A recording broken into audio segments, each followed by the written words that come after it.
everybody. And thank you for joining us here on the Elemental Truth, the Circle, our interactive women's circle. It's free, it's accessible for everybody. And every month we come together to just come together as a family, come together as a community, and open up a space, a safe space for us to talk about all things deep, all things ethereal and energetic and body and physical and mental and everything. And there's absolutely no taboo subject here. And so thank you so much for joining us, because your energy and your consciousness and your awareness and your input makes this circle what it is, right? So today we have, I'm going to butcher your name, Lisa, so you're going to have to correct me. Lise Lonsmann, please. Perfect. Was that okay? All right. Yes, very perfect international version. I love it. Lise Lonsmann, here we go. Lise Lonsmann, she is she is considered almost like a somatic healer, but I'm going to allow yourself to introduce yourself, because I know as a healer and a teacher and a mentor, only we can really give ourselves kind of that proper introduction with the right energy and the right words. So you go ahead, Lisa, introduce yourself. Ooh, okay, I will do my best. Hi, I'm Lise Lonsmann, and I am in Aarhus, Denmark. I am a somatic practitioner and an embodied entrepreneurship mentor. I have a background in dance and movement, and then I moved into embodiment, and then after that, somatic healing. And now I work mainly with women who are longing to connect back with their bodies, either after trauma or some sort of stress, burnout, disconnection from their body. And I work both in groups and also in one-on-one sessions. And my whole business is online, so everything I do is online via Zoom. Beautiful. Thank you, Lisa. In my practice, I have talked to a lot of somatic healers with different type of modalities and everything. And I think it's pretty commonplace now in our society now to understand that what happens in our brains and what happens in our experiences, we cannot separate the body from these experiences, right? Our lives are trying to bring in and collectively experience ourselves with all of our aspects holistically. And I think more and more we're starting to really understand that, and understand that our healing and the way that we can live joyfully has to be embracing every single aspect of ourselves. And so I know, Lisa, that you are very clear about how the body, what piece of the formula basically the body plays in for us to be able to live a more whole life. So I'm just going to kind of pass it to you, Lisa, and I want to ask you, basically, in your perspective and in your very extensive experience, what is the healthiest way that we can begin to build that relationship with our bodies? And in your definition also, what is the body? What is it for us in our lives? It's a big question, and thank you for saying relationship, because to me that is really what it's about. It's really about building a relationship to our body and also a closer relationship with ourselves, right? It is the older I get, I would say it's very surprising to me how little we know ourselves, right? And that's not because there's something wrong with us. It's because the way our society is put together, we don't focus on self-relation. So most of us don't know who we are or what we want or what we need. And a big part of that is the body. We don't know what we feel in our bodies. We don't know how to hold our feelings. We don't know how to connect with things that are vulnerable, because we're conditioned out of this. We are taught to not show emotions. The first thing we hear when we cry, right, is don't cry, like, don't worry, you don't have to cry, right? And it's such the way we grow up with this patriarchal idea of having to be strong all the time and having to push through and having to be winning, right? This kind of like, I've got this. You know, this kind of boss lady idea.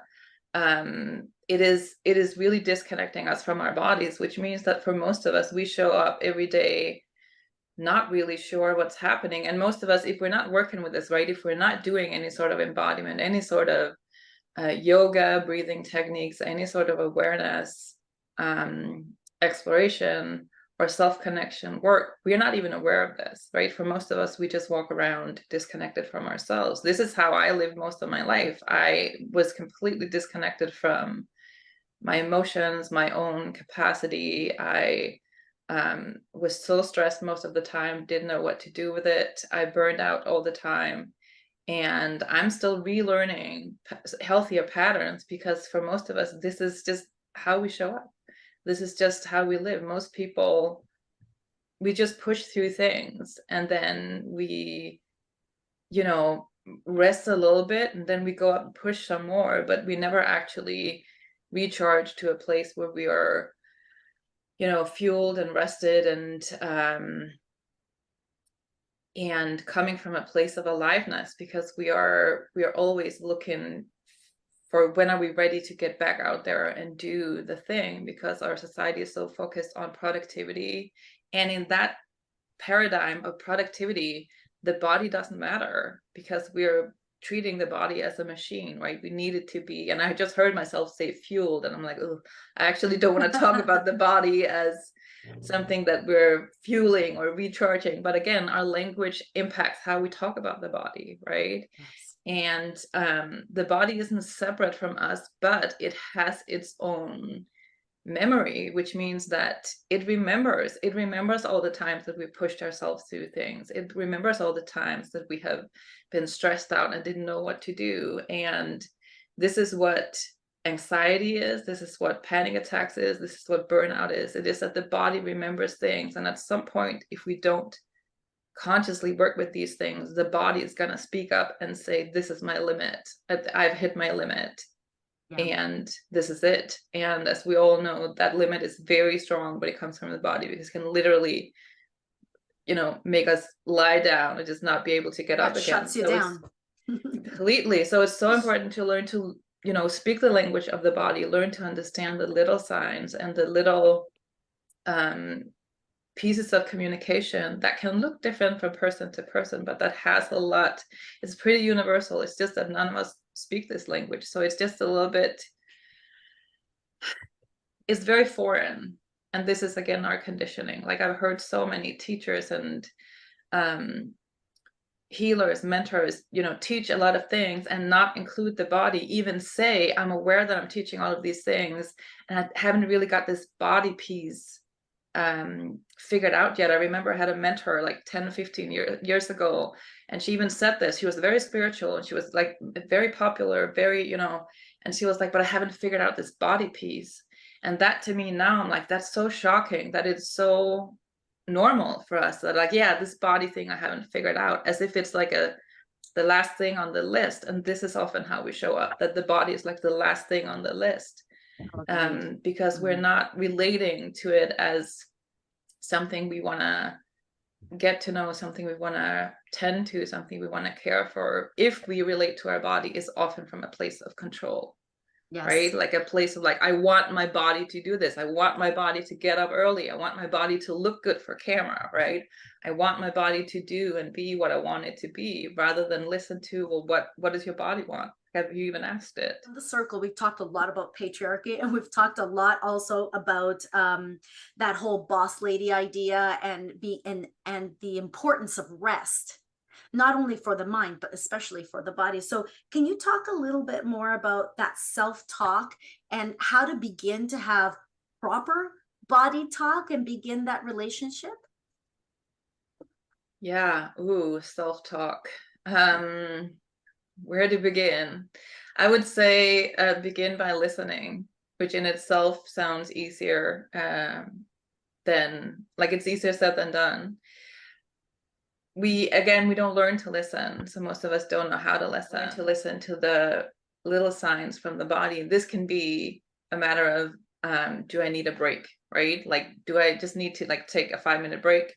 Do I need to walk around the block for 20 minutes? Do I need to lie down and sleep for an hour? Just like noticing when we need something. And it can be small things, it can be a break. It can also be, is there something I need to say? Like, is there something that's really in my body that wants to be said to the other person, to the group, wherever I am? Listening to those little things and noticing what is actually present in my body, rather than always analyzing everything from the mind. Because what happens is that our self-talk becomes a spiral, right? We end up, and this is, again, so much of this is conditioning. So it is about the individual, about each person, right? Because our self-talk is very personal. It can be very, it can really impact our lives, but it's so much about our conditioning, because everything, we wake up every morning to a society that tells us to push and fight. And that means that most of us push and fight against our bodies, right? If we are, if we have a medical condition, we need to fight it, right? We need to battle cancer, right? And I'm not saying that we shouldn't relate to the body, that we shouldn't trust doctors. That's not all what I'm saying. I'm saying, again, our language, right? I need to fight this thing. I need to win, rather than saying, I need to listen to my body. My body is speaking. It is not well. There is cancer present. What am I not listening to? And it really shifts how we show up. Because if you wake up in the morning saying, how am I feeling? What am I feeling in my body? What do I need? What do I need to listen to? Am I sensing anything? That is very different from saying, come on, come on, come on, let's go, let's go, let's go. And that is a lifetime of unraveling and detaching from toxic productivity. It's not like just because I teach embodiment and somatic healing that I got this. Like, I also wake up every other day being like, come on, come on, come on, come on. And then I'm like, oh no, I have to remember who I am and what I want and what's happening. Like, we are all unraveling while living within the systems, right? So that's a big part of the practice, that we're not outside of it. We're still being influenced by all the things that are saying, differently, that are teaching us to not listen. So the self-talk is very impacted by our relationship to our body. And self-support, I speak a lot about self-support. For most of us, self-support is foreign, because, again, no one teaches us to support ourselves. So learning to be kind to ourselves, to our bodies, to where we are, and not judge where we are. One of the main principles in my work is non-judgment, which means that whatever shows up, and we're here to witness it, not to judge it, which is a very profound practice, because for most of us, as soon as we notice something, we immediately judge it, and then we go to fix it. Don't feel it, we just go to fixing it. So noticing what we notice and witnessing it with no judgment, that is that is a lifetime of practice that I am very dedicated to. Yeah, and again, we always talk about in this group how words have energy as well. And so this self-talk that you're saying, right, it's so important to be aware of what is it that I'm actually bombarding myself with. What energy am I bombarding my body with, my mind, my own energy field? All of that is really important. And I love what you say about that. When we have an illness or a pain in our bodies, we want to try to push through it. We want to ignore it, deny it, and just like, because it's getting in my way from achieving whatever goal I've got. And I know for a fact, a lot of the women here and a lot of the women that are going to listen to this are hyperachievers, right? So they've got stuff they got to do. They're financially independent. They've got to move forward. They have that boss lady kind of energy, because society has kind of pinned them into that corner where that's how they've been able to survive and make a life for themselves. So in your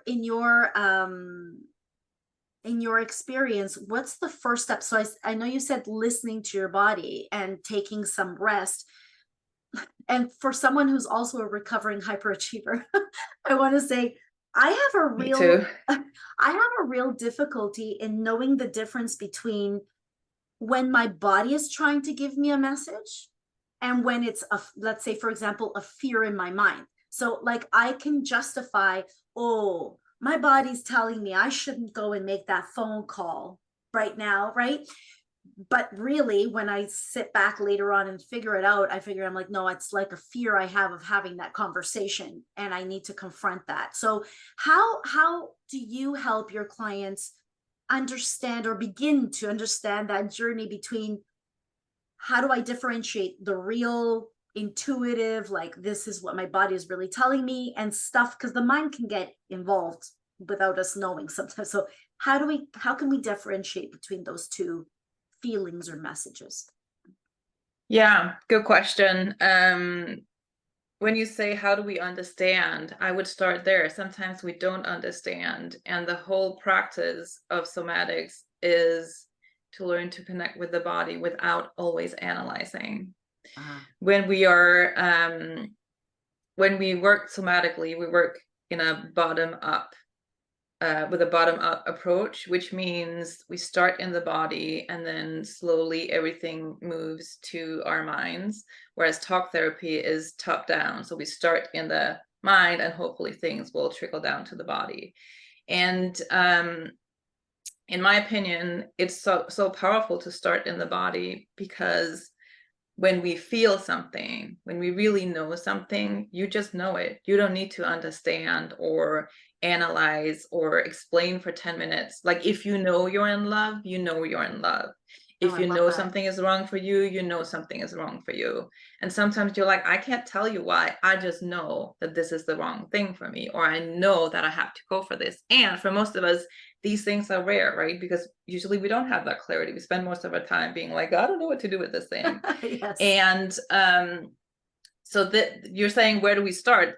I always start by slowing down. That's the first thing I do with my clients. We slow down. It means that I often literally pause people as they're speaking, ask them to breathe, ask them to pause, ask them to notice what they notice, invite them to focus less on thinking, on analyzing, focus more on the body. It means we might be noticing what is present in your chest, might be noticing, oh, I saw you raise your eyebrows there. Oh, I noticed there was a sigh there. Do you know why you were sighing? So little things that we don't notice at all. Start noticing little things. And it sounds simple. And when you're looking at it from the outside, it might look like meditation or some sort of weird slow back and forth thing. It's one of these things where you have to experience it to know how powerful it is, because again, it's not, somatics isn't like, let's do 3 sessions and then that was fun. I mean, you can do that, but it's changing your whole perspective on life. It's allowing your body to be part of the conversation. And when we start by slowing down, we also start noticing things. That includes noticing fear and resistance, because when you say, I have this fear in my mind, I would argue that that fear is very likely in your body also. Yes. And what part of how we learn to navigate and discern these things are by learning the language of the body. And in the beginning, we're not going to know it. It's like when you start learning, French, you're like, I know 3 words. I don't understand anything else. So unless you say those 3 words, I don't know what you're talking about. And it's the same with the language and with the body. It's in the beginning, you're like, yeah, when you talk breathing, I know what you're talking about because I breathe every day. But when you're asking me what I feel, I don't know. Like most people start with, I don't know. But I'm asking, what are you sensing? What is present in your chest? Is there any tension? People are like maybe sometime, I'm not sure. And that is very much a part of the process, really starting from 0 and just being like, let me get to know my body with gentleness, with coming from a place of care and tending, rather than from a place of needing to understand or control or fix the body, but learning what is actually here. Oh, there's actually fear present. Let me get to know that. Like the first time I learned to track my anxiety in my body, I was like, oh my goodness, I have been living with this for 30, 40 years. I just figured this was how I was. Mm-hmm. I didn't know that was anxiety, which means that now it's not like I can make the anxiety go away, because anxiety is part of my patterns. but it means that now I notice anxiety not right before the panic attack, but right in the beginning of the scale when it's still kind of bubbling, and I'm like, oh my goodness, I can feel the very early signs of anxiety, which means that then I go towards tending. I pause, and I'm very radical about this. I literally go, I have to pause this conversation, or I'm just going to leave the room or leave something early, and then tend to my anxiety in the body, because when that is present, I know that I have somehow overwritten something, ignored myself, not listened to what I needed, and my body is going, just going to let you know that anxiety is here, and if you don't listen, it's going to be bigger. And that listening is so important, because most of us have no idea how to listen. This is why every time we talk about anxiety, burnout, stress, we're talking about what to do when it happens, or in the like when it's bad, or after it's bad, or right before it's bad. We're not talking about the beginning of it, because for most of us, that's like Russian. We're like, oh my goodness, I have no idea what this is, so I can't even talk about it. So somatics is also like learning a language where you can actually talk about the things that we don't usually talk about. Saying, oh, I feel some discomfort. I'm not sure what it is. I feel a tiny bit of pressure on my chest. And these little details, which means that we slowly get to know ourselves better, know our bodies better, which means because it's a relationship, the body is also going to be, oh, you're actually listening, right? And when we feel the other person listening, we also relax more. That's also what's happening with the body. It's going, oh, great, I just wanted you to listen. So now we're in a conversation. Then we can have a conversation about how I'm doing, how is my body, what does my body need, rather than completely ignoring it and just pushing through, crossing my fingers until it kind of, gives up because we pushed it too far. And yeah, that's a lot of what I work with clients on. You said also something about surviving, right? That's a lot of the work of noticing, when am I in survival mode? When am I just pushing myself through? Because that is what most of us learn for most of the time. It is, how do I show up and survive this thing? And that's a very, again, it's our whole patriarchal worldview, right? How do I survive? How do I win this battle? Rather than showing up in the morning and being like, how do I want to live today? What do I care about? What do I want to tend to, right? That's not what we've been asked in our school system, in our education, at a doctor's office, right? That we're being told to fix problems and win and get back up again. And yeah, to shifting our whole point of view to show up from care and tending, that can really shift our whole relationship with our bodies. And it's a practice. It is such a practice. I think everything when we talk about healing and self-development and self-understanding, all has to do with consistency, right? I always like to say that, when we put a batch of awareness plus a little bit or a lot of intentional action, because what you're talking about is like waking up in the morning. Yeah, maybe you're aware, but you also have to have that intentional action, like, okay, I'm going to start asking myself, how are you? How are we? What do we want to do today? What's our capacity today? What are we going to need? Are we going to need rest? Or, you know what I mean? And doing that with intentional action, that's where really we begin to feel more of that peace through mastery, right? It's like, not everything, as you said, not everything is a fight, not everything is a challenge. I don't have to win everything, right? And then your nervous system and everything else is able to kind of come down a bit. For me, for example, I think I've been on survival mode literally my entire life, and it has been such a struggle to bring it down, just bring it down a notch, right? And that has brought about in my body many autoimmune conditions and all kinds of different things, because I just didn't listen for such a long time. And you're right, your body will screech you to a halt if you take too long to basically listen.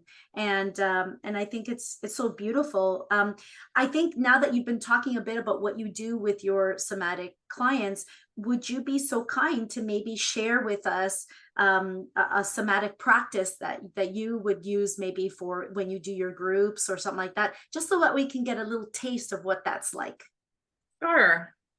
Sure. I think let's do like a little check-in. It's one of the simple practices that I do in most of my sessions and groups. And as with everything, the simpler it is, the more profound it is. So this is also one of those practices that you can weave into your everyday life. So yeah, let's start by just kind of adjusting how you're sitting. Just notice if there's something you need, if you need to stretch or do something, take a sip of water. And then if it feels good, you can close your eyes, and otherwise just soften your gaze. And just take a moment to maybe just focus on your breath. We're just gonna check in with how we're feeling, what is present, how our body is feeling. And there's no judgment here, so you don't have to feel a specific way or notice something specific. We're simply noticing what is here. So let's just start by noticing breath. Just kind of notice how you notice breath. What do you notice?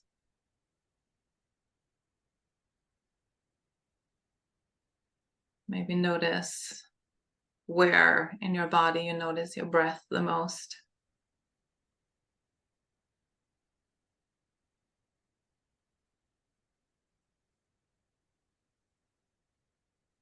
Maybe you notice the air around your nose. Or maybe you notice your lungs expanding and contracting. Just notice how you notice breath.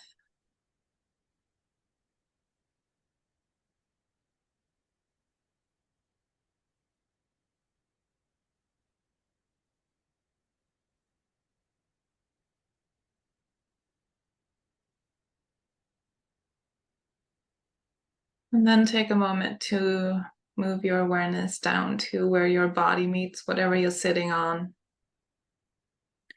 Just notice that meeting. Notice how your body meets the chair, whatever is underneath you. Notice that contact. Notice what it feels like. Any little details or nuances that you're noticing.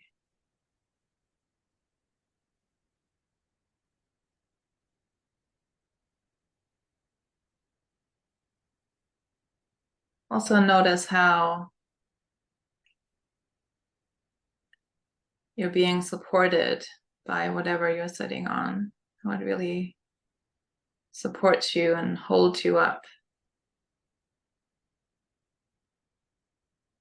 And just notice what that support feels like in your body. Notice how it lands.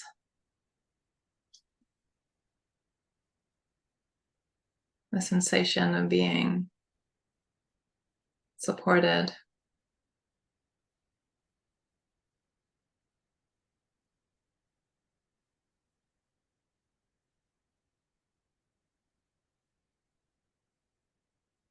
And from here, maybe take a hand or two and place them on your chest or on your stomach, wherever it feels most supportive to yourself, and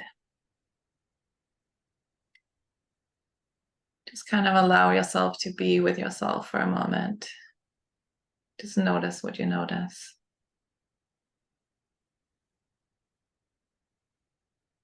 Maybe you notice tension somewhere in the body. Maybe you notice your thoughts racing. Maybe you notice you're tired or happy or worried. Whatever you notice, just allow it to be here. Give it a little bit of space without trying to change it or fix it.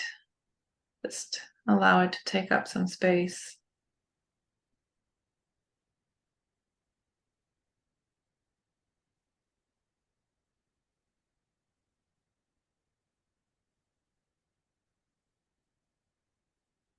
And then I invite you to take a deep breath or two. And on the exhale, allow yourself to drop even deeper into the body. And just notice what that feels like.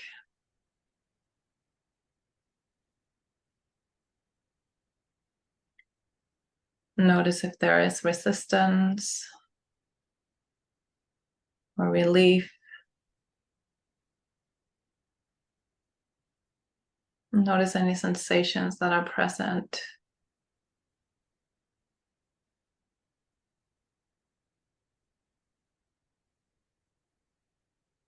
Maybe you notice tingling somewhere in your body. Maybe you notice that your hands are cold or warm.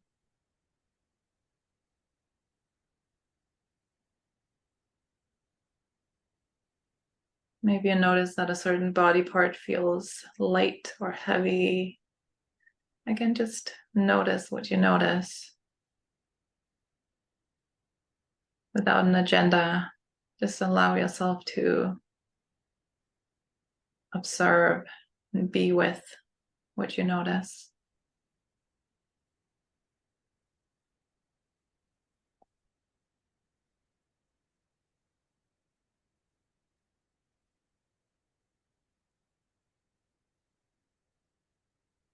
And then let's just check in around any feelings that are present for you. Notice if there is a feeling that's taken up more space than other feelings. And notice how you notice that feeling. Is there a place in your body where you notice that feeling?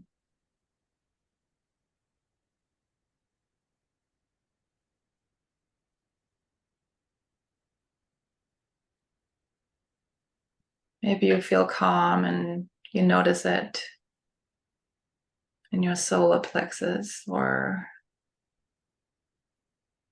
maybe you feel anxious and you notice it in your chest.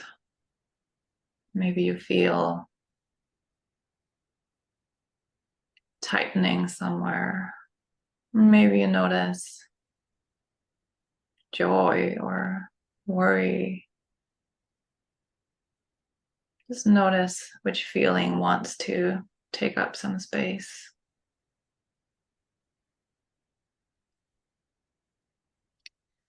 And if it's a big feeling, an overwhelming feeling, I just want to remind you that you don't have to feel all of it at once. You can choose to just feel just a corner of it. Just still witness it, letting it know, I see you. I'm not going to come back to you, but today I'm going to feel only this small corner of this feeling, because we never want a feeling to overwhelm us.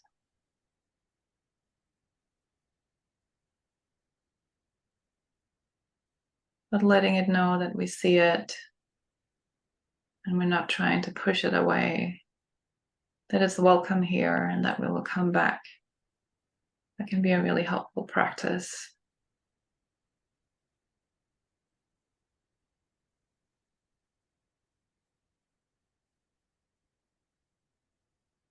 Let's just pause here for a moment. Notice if there's anything you need. Maybe you can put another hand somewhere, move your hands to somewhere else on your body. Maybe you want to rest them for a moment. Notice if you need a deep breath or two as we're landing. Maybe you want to share a word or a sentence with yourself, something simple. Maybe you just want to say thank you. Thank you to your body for practicing presence with you. Maybe you want to say, I will come back. Whatever feels most supportive for you. And from here, just take a moment to slowly land and bring your awareness back to the space you're in. Keep your eyes closed. And slowly at your own pace, whenever you feel ready, you can open your eyes and maybe look away from the screen first. Find something in the space that feels supportive, calming. Maybe it's an object or a color or a shape that you really like. Just take that in for a moment before you return to the screen.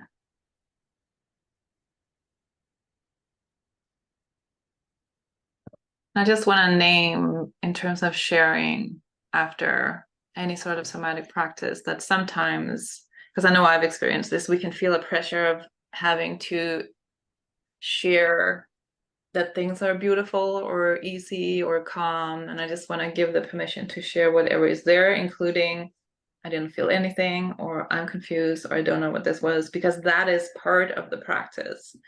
So just to, take off the pressure of how to share or what to share. I can go first. I'll go first and just kind of share that I actually had to look at my my heart rate, because I felt that my pulse actually went up, and I could feel it, almost like I could feel that. I've got these earphones on as well, but I could hear my heartbeat, and I was like, whoa, that's faster than normal. And I had to kind of look at my watch to be like, where am I at? And it's actually, my pulse is still higher than it normally is. And for me, what I felt was that there's this like what my body, I think, was showing is like, we gotta go, we gotta do, right? And it's like this hyper, what we were talking about, like of the doing, the productivity, you're just sitting here, you gotta move it. And I felt it all kind of really up in my chest and throat. And I noticed that my breathing, even though I wanted to have deep breath, I couldn't. It was very shallow and constricted. And I felt that like, I gotta be moving. And so on your instruction, I just want to say thank you, because my body tries so hard to keep up with all that comes out of me that it's like, I think I've dragged it down the street, just like being bled to death, and just trying to keep up with all of these really unrealistic expectations I have, and goals that I want to achieve, and all this stuff. And I haven't really done that. And so I really felt like I needed to honor my body. And that was like the last thing I said to it, was just thank you for, I'm so sorry that I treat you sometimes so badly. And I love you. And thank you so much for always sticking with me. Like, no matter what, I always somehow get through. I heal, the whatever aches or pains I'm having, it heals. It's like my body's wonderful. It's like a superhero almost for me in many ways. So that for me was really beautiful. I feel like a really warm, fuzzy feeling now. I just want to hug myself. Right? I like that. And this is what happens sometimes when we slow down, then we can get really anxious or even fearful, because it's not our usual mode. And then parts of us can come up and be like, are you sure this is safe? Like, are you sure that we're supposed to do this? Just because it's so unfamiliar. And it sounds like your body is speaking a really clear language. And just, again, noticing that without judging it, just being like, when I slow down, a part of me panics. That is really important information. Really important information, because it means that panic is already there. It's just that when you don't slow down, you don't notice it.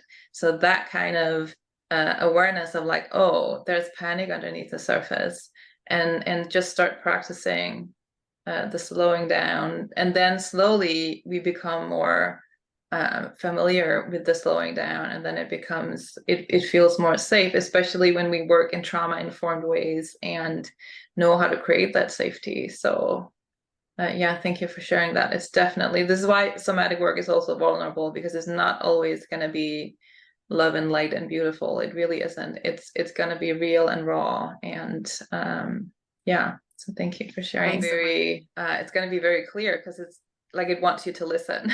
So if it's like I have a need, it's going to show up. And I really hear you that when we pause and listen and slow down, then that's going to affect how our body shows up and what it's going to say, because the safer it feels, the less stress symptoms it's going to have. It's a symptom at the end of the scale, like it's here because there are things I haven't listened to. So rather than trying to control that fear, that symptom, I try to move further down the line and listen to what are the first things bubbling, because it might not even be in our digestive system. I will say that any sort of stress and trauma often goes to the digestive system. So that is completely normal. I want to normalize that, because this is something we don't talk about. And it's something that so many people struggle with, because that is just how our body works, that it just goes directly there.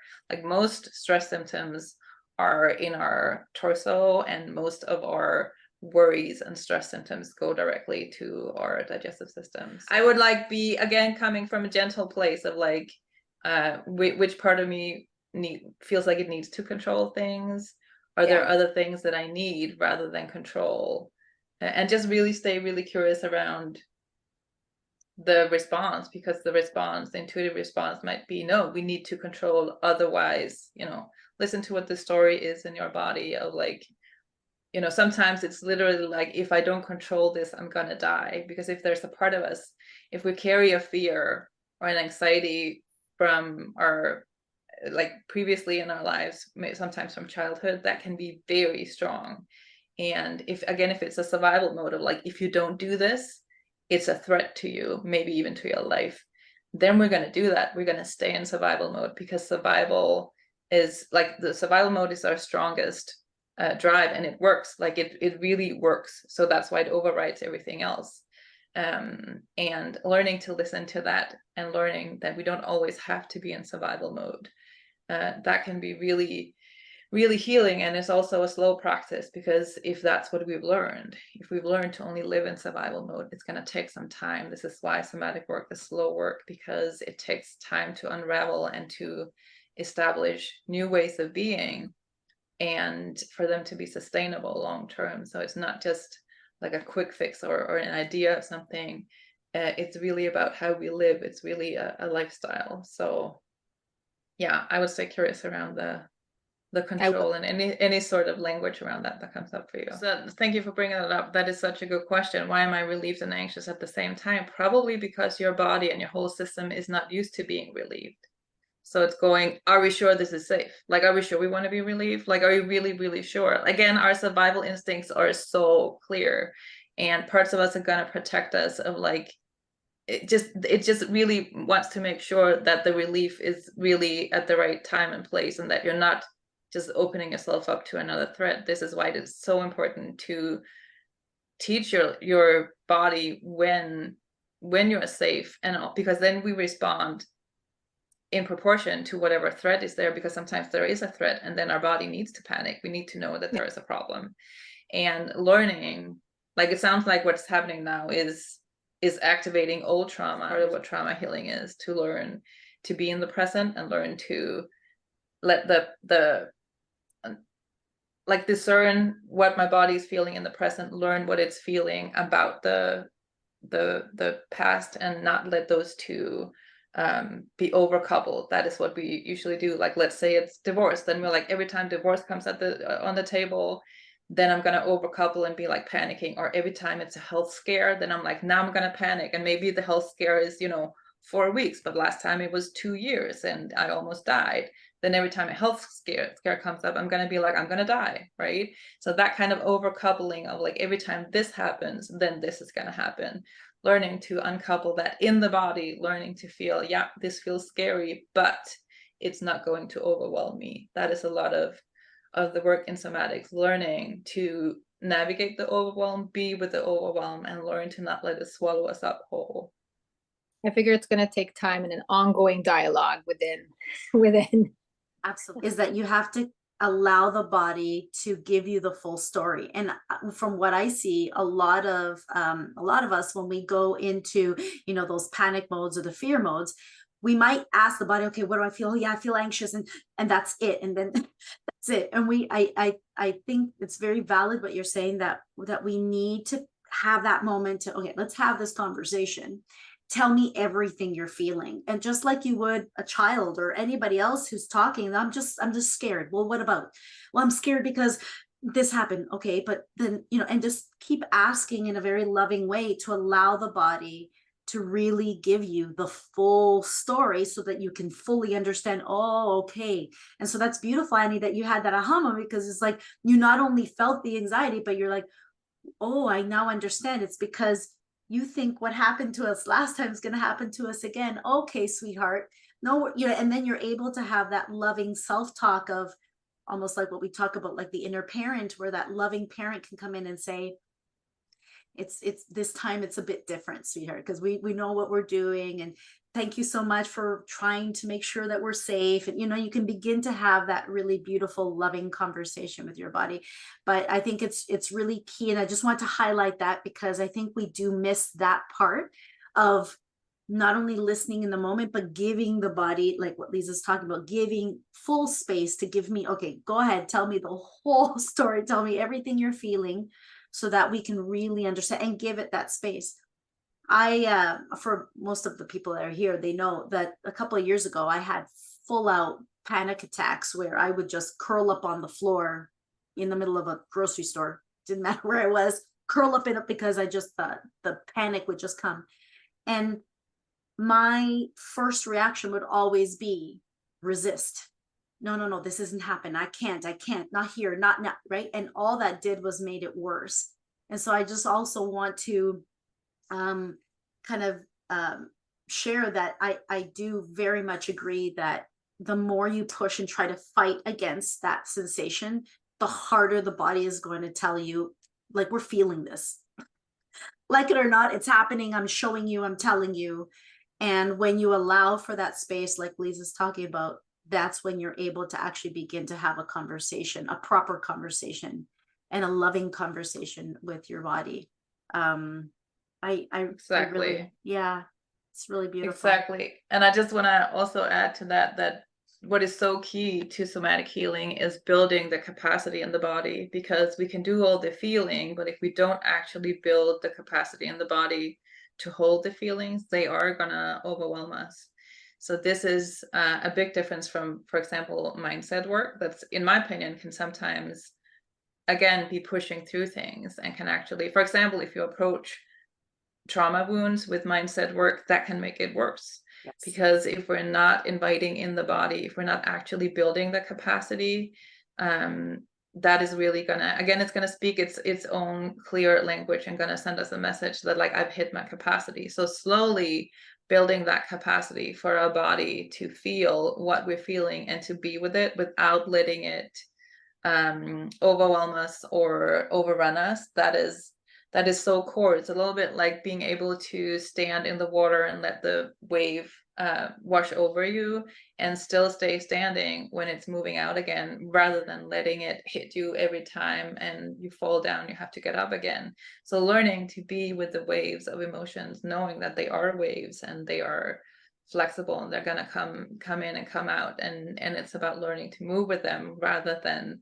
holding your breath and think you're gonna die every time. And this, again, it sounds simpler to talk about it than it is to actually do it, because it can feel very big and overwhelming. So it is really a practice of building that capacity in the body. Month I run a free community call around embodied entrepreneurship, because I think it's so important to bring all of this somatic awareness into our ways of running our business. So yes, they are open for all women. It's a women's focused community call. Yeah, I wanted to make sure, because I know some of the women that are going to be getting this recording absolutely are entrepreneurs, and we have one or two here as well. So maybe three. Tara had to drop off, but yeah, there's lots here, and I there's not enough time. Maybe the next time we talk about embodied entrepreneurship, because for me, when I first got on that first call, I was like, I have hit the mother load. This is the community. I was only on once, but because I haven't had time to come back, but I absolutely loved it. Why? Because the word of it is embodied entrepreneurship, because I think for especially women entrepreneurs, it's that boss led energy. Like, what are you doing? Your strategy, blah, blah, blah, and push it. And, metrics and all this other stuff. And nobody ever talks about, whoa, what is that doing to you? And I say this to everybody, entrepreneurship or being self-employed is probably one of the most challenging and testing opportunities that you have in your life, because it tests you, it tests your self-esteem, it tests your capacity, it tests every aspect of you. So I love that you're doing this, and it's such a beautiful, generous service that you give. You open up your heart and your mind and your wisdom and all your experience, Lisa, and it's a very loving community. I felt it right when I went in there, so it was really beautiful. I can't wait to go back again. So for any of you that are in this entrepreneurship journey and are women, this is for you. I would highly, highly invite you to connect. So they can do that right by sending you an email, by registering.